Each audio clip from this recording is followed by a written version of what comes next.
एक छोटे से गांव में गोपाल नाम का एक गरीब किसान रहता था। उसकी पत्नी और एक छोटी बेटी थी। कई महीनों से सूखा पड़ा था, खेत बंजर हो चुके थे और घर में खाने के लिए केवल एक मुट्ठी चावल बचे थे।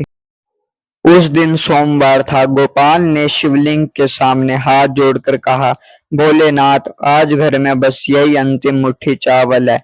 अगर आपकी इच्छा हो तो इसे भी आपके चरणों में अर्पित कर दूं। पत्नी बोली, अगर यह भी चढ़ा दिया तो हमारी बेटी क्या खाएगी? गोपाल की आंखों में आंसू आ गए। उसने महादेव से प्रार्थना की और आधे चावल शिवलिंग पर चढ़ा दिए। घर लौटते समय रास्ते में से उसे एक बूढ़ा साधु मिला। साधु ने कहा, बेटा, 3 दिन से भूखा हूँ, कुछ खाने को मिलेगा? गोपाल ने बिना सोचे अपने बचे हुए चावल भी साधु को दे दिए। पत्नी को जब पता चला तो वह दुखी हुई, लेकिन गोपाल बोला, जिसे हमने खिलाया उसे महादेव ने ही भेजा होगा। उस रात पूरा परिवार भूखा ही सो गया। आधी रात को तेज वर्षा शुरू हो गई। कई महीनों बाद पहली बार इतनी बारिश हुई कि सूखी धरती भीग गई। सुबह गोपाल खेत देखने गया तो उसकी आंखें खुली की खुली रह गई।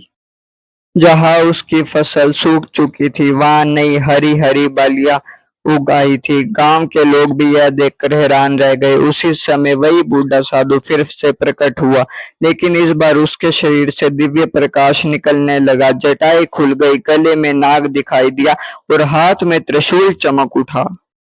गोपाल समझ गया, स्वयं भगवान महादेव उसके सामने खड़े हैं।